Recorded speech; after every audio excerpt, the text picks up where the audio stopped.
Desember. Nama istri Tuhan itu siapa? Santa Maria. Ingin tanggapi juga, dia mengatakan bahwa istrinya Tuhan adalah Santa Maria.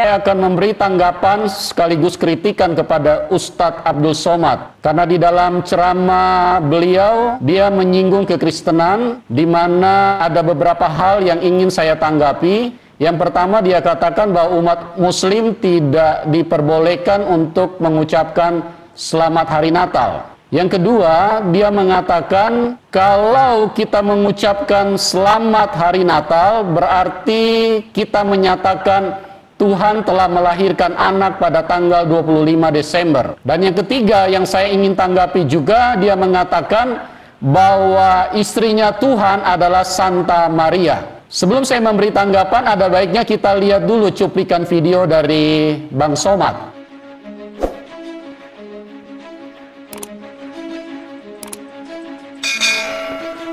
Sekarang tren sebagian orang Islam latah, gara-gara banyak baca buku latah. Ikut-ikutan mengucapkan Selamat Natal, Tahun Baru, baik langsung maupun pakai SMS, Merry Christmas and Happy New Year, baliho. Bagaimana hukumnya Pak Ustaz? Ketika Anda mengucapkan Selamat Natal, itu sama artinya selamat Allah sudah melahirkan anak. Selamat Tuhan sudah melahirkan anak pada tanggal 25 Desember. Selamat Tuhan melahirkan anak 25 Desember. Selamat Tuhan melahirkan anak 25 Desember. Nama istri Tuhan itu siapa? Santa Maria.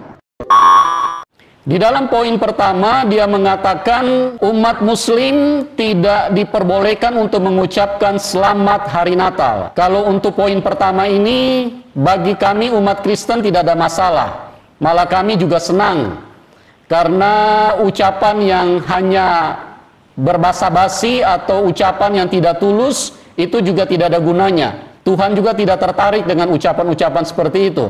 Dan kami umat Kristen pun juga tidak suka dengan yang namanya berbau kepura-puraan. Jadi kalau misalnya umat Muslim tidak mau mengucapkan Selamat Hari Natal, bagi kami juga sangat senang sekali gitu loh. Artinya tidak ada masalah bagi kami.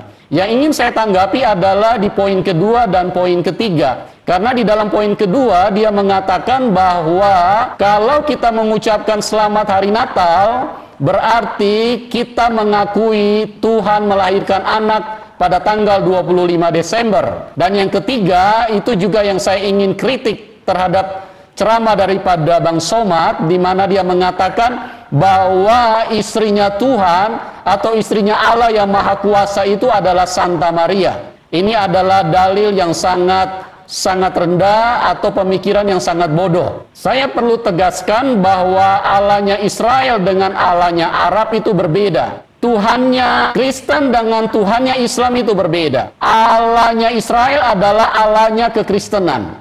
Allahnya Arab adalah Allahnya Muslim. Jadi di sini harus jelas dulu, kita tidak boleh pukul rata terus akhirnya nanti kita menjadi sesat tafsir, menjadi sesat di dalam menganalisa sebuah kondisi. Kenapa saya katakan berbeda? Karena kita perhatikan bahwa perjalanan bangsa Israel dimulai dari Tuhan memanggil mereka keluar dari Mesir.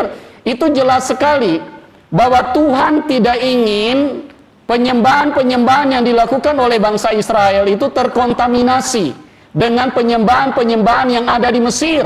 Jadi di sini menunjukkan bahwa Allahnya Israel itu Allah yang berbeda. Dia tidak ingin menjadi disamakan dengan Allah bangsa manapun. Ini harus jelas dulu bagi kita semua, supaya di dalam penjelasan berikutnya kita bisa lebih mudah untuk menangkapnya. Yang ingin saya tanggapi adalah di poin yang kedua, di mana Bang Somad mengatakan kalau umat Islam menyampaikan Selamat Natal pada tanggal 25 Desember, artinya umat Islam mengatakan Selamat Tuhan telah melahirkan anak pada tanggal 25 Desember. Hal ini menunjukkan betapa dangkalnya pemikiran dari Bang Somad, atau mungkin sedikit agak kurang waras kalau saya bilang. Kenapa? Karena Bang Somad ini coba merendahkan posisi Tuhan. Tuhan dimasukkan ke dalam hal-hal jasmani, seolah-olah kalau Tuhan dikatakan anak Tuhan, berarti Tuhan itu beranak, keluar dari rahim. Ini kan pemikiran yang sangat-sangat perlu di-upgrade lah kalau saya bilang. Ya, jangan pikiran yang bodoh-bodoh seperti ini dibawa terus sampai ke zaman yang begitu maju, teknologi yang begitu luar biasa. Kalau dikatakan anak Tuhan, seolah-olah ada yang melahirkan di situ. Jadi bukan seperti itu Bang Somad. Dalam pemikiran yang seperti ini juga menunjukkan tanpa disadari oleh Bang Somad, kalau dia sebetulnya sementara menghina Tuhan. Kenapa? Karena dia mengatakan di situ bahwa Tuhan punya istri adalah Santa Maria. Seolah-olah Tuhan yang maha kudus, maha besar, maha hebat, dia di atas segala-galanya menginginkan seks. Ini kan pemikiran yang sangat kotor ini Bang Somad ini. Seharusnya pemikiran-pemikiran seperti ini ditenggelamkan di dalam dasar laut lah. Jangan dipakai di era yang sudah begitu canggih seperti ini. Saya juga tidak mengerti kenapa Bang Somad bisa punya pemikiran seperti itu. Apakah terbawa dari apa yang termuat di dalam Al-Quran bahwa umat Islam laki-laki diperbolehkan untuk kawin lebih dari satu, sehingga setiap kali ada sesuatu selalu diarahkan ke soal seks. Saya tidak mengerti kalau pemikirannya seperti itu. Tapi kalau memang pemikiran seperti itu, kita bisa maklum lah. Karena segala sesuatu didasari dengan seksual. Tetapi saya ingin katakan, kekristenan itu sangat beda. Beda langit dengan bumi, dengan Islam. Karena ingat baik-baik Bang Somad, saya perlu jelaskan sedikit supaya Anda bisa mengerti tentang kekristenan. Kekristenan itu dengan Tuhan yang sama, dengan Allah yang sama, dengan Yahweh yang sama, itu mengajarkan kepada umatnya hanya memperbolehkan punya pasangan satu. Tidak boleh lebih dari itu. Nah, bagaimana Tuhan yang begitu maha kudus, maha adil, maha sempurna, kenapa dia mengatakan hanya boleh punya istri satu? Karena manusia ini sangat dikasihi oleh Tuhan. Dia tidak menginginkan ada pertikaian di dalam keluarga. Makanya karena kemampuan manusia begitu terbatas, sehingga Tuhan yang maha kudus yang disembah oleh orang Kristen menyatakan bahwa kita hanya boleh punya istri satu. Karena kita tidak mungkin bisa, di dalam pemahaman kekristenan Bang Somad, kita itu tidak mungkin bisa adil. Ya, kalau kita punya istri dua, pasti kita lebih banyak tidur di rumah istri muda. Itu sudah pasti. Omong kosong kalau kita bilang kita bisa adil. Itulah Tuhan yang kami sembah, Tuhan yang mengajarkan kebenaran untuk tidak mengarahkan kami ke hal-hal seks. Bahkan kalau perlu Tuhan Yesus mengajarkan kepada kami, kalau perlu tidak kawin, ikut seperti dia. Inilah Tuhan yang benar. Supaya Bang Somad agak sedikit cerah pikirannya, maka saya perlu sampaikan ini. Itu adalah sebuah penghinaan yang sangat besar kepada umat Kristen dengan mengatakan bahwa istri Tuhan itu adalah Santa Maria. Cuma kami memang sudah diajarkan, ditanamkan kasih oleh Tuhan, sehingga kami selalu tidak mempermasalahkan hal-hal seperti itu. Tetapi kami perlu luruskan, kami perlu beri tanggapan terhadap apa yang disampaikan oleh Bang Somad. Saya juga ingin memberi masukan kepada Bang Somad supaya boleh pelajari sejarah, boleh cek dari abad pertama sampai abad ke-21. Sebelum Tuhan Yesus lahir ke dalam dunia, boleh dicek apakah Tuhan pernah menginginkan yang namanya seks? Apa Tuhan pernah menginginkan punya istri? Nah, ini Bang Somad coba pikirannya sedikit agak di-upgrade lah, ya. Jadi jangan kalau berceramah itu dengan pikiran yang penuh dengan penghinaan, asal ngocor aja dari dalam mulut, apa yang mau diomongin, apa yang mau disampaikan asal keluar saja. Ini adalah bicara sebuah kebodohan yang Anda tidak sadari, Bang Somad. Untuk meningkatkan kepintaran kita, saya juga memberi saran kepada Bang Somad untuk mempelajari ilmu bahasa. Karena di dalam ilmu bahasa ada penyampaian-penyampaian yang tersirat. Salah satu contoh anak kunci. Kalau dikatakan anak kunci, tentu Anda tidak bisa bertanya mana mama kuncinya, mana bapak kuncinya, kapan melakukan seksnya, kapan melahirkannya. Ya, mungkin ini supaya membuat Bang Somad sedikit lebih cerah lagi, ya. Jadi pelajarilah bahasa itu supaya di dalam berceramah lebih kaya di dalam ilmu-ilmu, supaya menyampaikan itu tidak lari miring, Bang Somad. Kenapa Tuhan Yesus disebut anak Tuhan? Karena dia menjadi manusia. Mungkin Anda bertanya lagi, Bang Somad, kenapa dia harus menjadi manusia? Ini kan proses penebusan. Manusia ini kan tidak ada yang bisa sampai ke surga, karena manusia ini kan semua berdosa. Manusia ini semua najis. Dari kecil sudah pandai berbohong. Mana mungkin manusia bisa berdiri di dalam kekudusan Tuhan? Makanya dosa manusia harus ditebus. Dosa manusia harus dihapus. Itu sebabnya Tuhan yang Maha Baik, Dia turun ke dalam dunia untuk memberikan jalan kepada kita supaya yang menjadi impian manusia semua bisa tercapai. Kita bisa pulang ke surga. Nah, di dalam kapasitas Dia menjadi manusia, tentu Dia harus disebut sebagai anak Tuhan. Kenapa Dia disebut anak Tuhan? Karena Dia terlahir sebagai manusia. Kealahannya sudah ditinggalkan di surga. Kebesarannya, kemuliaannya, tahtanya semua ditinggalkan di surga. Nah, kalau Dia terlahir menjadi manusia, Dia harus disebut anak Tuhan. Kenapa disebut anak Tuhan? Karena sifat ilahi itu memenuhi kehidupan dari Tuhan Yesus. Di dalam pengajarannya, coba perhatikan baik-baik, Bang Somad. Tidak ada manusia yang seperti Dia. Dia mengatakan, kasihilah musuhmu. Anda mau cari temukan di mana manusia seperti ini? Anda boleh cek di seluruh bawah kolong langit ini. Kalau Anda bisa dapatkan, selain daripada Tuhan Yesus, saya kasih hadiah sama Anda, Bang Somad. Tidak ada manusia yang bisa mengajarkan seperti itu. Makanya di dalam diri dari Tuhan Yesus, seluruh sifat Allah, sifat Yahweh yang Maha Besar, yang Maha Kudus itu diam di dalam Dia. Karena Dia hanya menjadi manusia untuk melakukan proses penebusan. Hal selanjutnya yang saya ingin sampaikan kepada Bang Somad, kenapa Tuhan Yesus itu disebut anak Tuhan? Karena perhatikan baik-baik. Dari kejadiannya di dalam rahim wanita, Dia tidak seperti manusia seluruhnya yang ada di dalam dunia. Karena benihnya jadi dari Roh Kudus. Kalau semua manusia yang lain yang ada di seluruh dunia, baik nabi besar seperti Musa, semua itu lahir melalui hubungan seks. Jadi ini pribadi yang berbeda. Dia adalah Tuhan itu sendiri. Yesus adalah Allah yang Maha Besar. Yesus adalah Allah yang Maha Kuasa.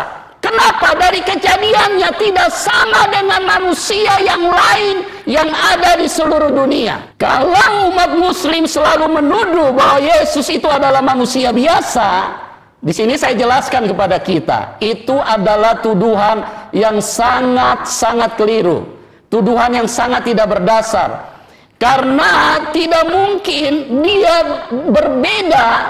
Dari kejadiannya tidak sama dengan seluruh manusia. Jadi Tuhan yang Maha Adil, yang Maha Besar, yang Maha Kudus, yang Maha Sempurna, tidak mungkin membuat satu pribadi yang bernama Yesus Kristus itu berbeda sendiri dengan kejadian-kejadian manusia yang lain. Ini berarti Dia Tuhan tidak adil kalau memang Yesus itu hanya ukuran manusia. Kalau Yesus itu hanya standar sebagai manusia yang kalian katakan selalu bahwa Dia adalah utusan, Dia tentunya kejadiannya harus sama juga dengan manusia yang lain. Tidak bisa berbeda. Karena kalau Dia berbeda, berarti Allah itu tidak waras. Allah itu lagi sedang sedeng. Kalau menciptakan satu manusia berbeda sendiri. Ini kenapa Dia berbeda sendiri? Karena Dia bukan manusia. Dia Tuhan. Dia hanya mengambil rupa tubuh manusia untuk apa? Untuk melakukan proses penebusan. Tetapi sepenuhnya di dalam itu adalah Allah itu sendiri. Sebagai pembuktian yang kedua, kenapa Dia disebut anak Tuhan? Karena coba ceklah di seluruh dunia, Bang Somad. Tidak ada satu manusia pun yang pernah keluar dari kuburan. Kecuali yang namanya Yesus Kristus. Siapa Dia ini? Artinya dosa tidak bisa berkuasa. Dosa tidak bisa menang di dalam hidupnya. Dosa tidak bisa menyentuh Dia. Makanya kuburan, kan dikatakan upah dosa itu adalah maut. Makanya kuburan itu tidak bisa tahan Dia. Karena Dia tidak berdosa. Nah, kalau Dia tidak berdosa, siapa Dia ini? Tidak ada satu manusia pun yang tidak berdosa, Bang Somad. Semua manusia jatuh di dalam dosa, mulai dari Adam nenek moyang kita. Itu sudah keok di Taman Eden, sudah berbuat dosa, sudah jatuh di dalam dosa. Tidak ada satu keturunannya pun yang pernah berani tampil yang bisa hidup di dalam kekudusan. Makanya kalau dia tidak berdosa, dia bisa keluar dari kuburan. Siapa dia ini, Bang Somad? Sekali lagi dia cuma pinjam tubuh manusia. Kenapa dia disebut anak Tuhan? Kembali lagi karena dia menjadi manusia. Makanya dia harus disebut anak Tuhan. Karena sifatnya itu seluruhnya adalah sifat Allah itu sendiri. Sama misalnya saya kasih contoh lagi. Kenapa disebut anak kucing? Karena dia lahir dari kucing. Anak kucing itu juga berarti kucing. Kalau disebut anak Tuhan karena dia lahir jadi manusia, tetapi dia itu adalah Tuhan sendiri karena dia terlahir sebagai manusia, makanya dia disebut anak Tuhan. Dan yang terakhir yang ingin saya sampaikan kepada Bang Somad, supaya Bang Somad bisa punya pikiran yang cerah, bisa tidur enak, supaya bisa mempersiapkan ceramah-ceramah yang berikutnya dengan ceramah yang berkualitas. Jadi pikiran itu tidak menghina Tuhan, tidak memaksa Tuhan itu menjadi jasmani, karena mengatakan bahwa Tuhan kawin dengan Santa Maria. Istrinya Tuhan adalah Santa Maria. Anda terlalu menghina Tuhan. Saya percaya Tuhan mengampuni Anda, Bang Somad. Ya, Tuhan mengasihi Anda. Saya sebagai hamba Tuhan, sebagai umat Kristen yang istilahnya Anda jatuhkan, saya harus berikan klarifikasi, penjelasan supaya Anda bisa jelas. Yang terakhir saya ingin sampaikan, di dalam sejarah hidup manusia tidak pernah ada satupun manusia yang pernah naik ke surga. Hanya satu pribadi yang bernama Yesus Kristus. Kenapa dia bisa naik? Apakah Tuhan menciptakan satu manusia yang berbeda, satu manusia yang spesial, satu manusia yang khusus? Kembali lagi, kalau Tuhan menciptakan manusia yang khusus, yang spesial seperti itu, maka dia Tuhan yang tidak waras. Karena dia membedakan satu pribadi dengan pribadi yang lain, yang begitu banyak semuanya sama. Sementara ini berbeda, dia bisa naik ke surga terangkat. Dan bangsa Indonesia pun mengakui, karena diperingati hari kenaikan Tuhan Yesus ke surga. Seluruh dunia mengakui, Bang Somad. Dialah satu-satunya pribadi yang naik ke surga. Kalau dia naik ke surga, sekali lagi saya katakan ya Bang Somad ya, dia hanya memakai tubuh manusia untuk proses penebusan. Kenaikannya ke surga menunjukkan bahwa dia di atas segalanya. Dialah Allah yang maha kuasa itu. Dia adalah Yahweh. Dialah yang menciptakan manusia. Dialah yang menciptakan dunia. Karena dia naik dari dunia, dia di atas dari segalanya. Dunia di bawah kekuasaan dia. Dia naik ke surga. Dunia ini ciptaan dia. Tidak ada satu kuasa pun yang mampu menarik dia ke bawah. Gravitasi bumi, gaya tarik setan tidak berlaku terhadap satu pribadi ini. Siapa dia? Dialah yang maha kuasa itu. Dia juga yang menciptakan Anda, Bang Somad, cuma Anda tidak kenal dia. Mungkin ini yang saya bisa sampaikan, kiranya menjadi berkat kalau Anda mau terima. Tapi kalau Anda tidak mau terima, yang penting bisa menjelaskan dan bisa menyanggah semua keterangan Anda. Sama Tuhan Yesus bekerja atas semua mereka yang ada di Indonesia ini, supaya mereka boleh mengenal Tuhan Yesus secara pribadi. Tidak ada satu orang pun yang binasa. Satu persatu mereka diselamatkan, dilepaskan dari kuasa-kuasa kegelapan iblis setan roh jahat beserta atek-ateknya di udara. Dilepaskan dari hal-hal yang tidak baik, yang tidak benar. Biarlah NKRI tetap bersatu dan memiliki satu komitmen yang luar biasa, karena kami satu bangsa, satu negara, satu tanah air. Kalau ada yang coba ingin mengganggu, menghalangi, menghambat untuk kebenaran diterima, saya patahkan kuasa dalam nama Yesus Kristus.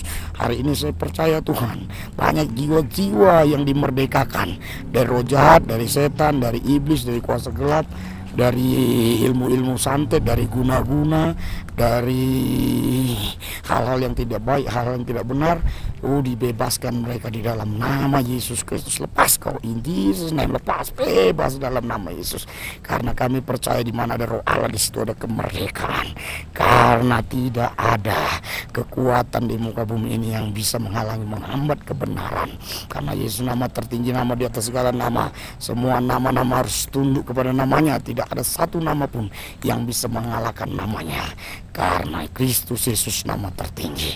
Tuhan Yesus berkati semua mereka dimanapun mereka berada, biarlah mereka boleh mengenal Engkau secara pribadi, karena di dalam Tuhan Yesus ada keselamatan yang pasti. Di dalam Yesus ada keselamatan yang pasti bagi setiap orang yang mau percaya, yang mau menerimanya. Oh, tarik jiwa-jiwa dari timur, barat, utara, selatan, suku-suku, bangsa, kaum, dan bahasa berbondong-bondong datang kepada Tuhan, supaya mereka mengenal Engkau, Tuhan Yesus Kristus, secara pribadi. Oh Tuhan Yesus, terima kasih. Semuanya aku serahkan ke dalam pimpinan-Mu. Mereka-mereka yang sudah mengenal Engkau, yang sudah percaya, biar mereka kuat dan setia kepada Tuhan. Biar mereka tidak meninggalkan Tuhan, mereka tidak murtad, mereka tidak menghalangi, menghambat kebenaran untuk disampaikan. Terima kasih Tuhan. Di dalam satu nama Yesus yang kudus kami berdoa mengucap syukur. Haleluya. Amin.